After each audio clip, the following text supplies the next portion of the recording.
Ganito pala yung gawin yung donut pag bagong gawa.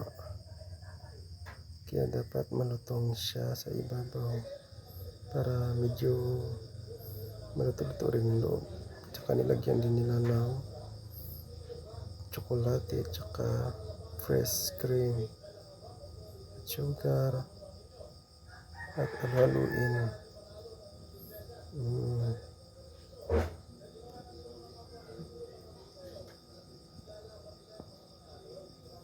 Ang ganda ng paggawa. Ayos ah.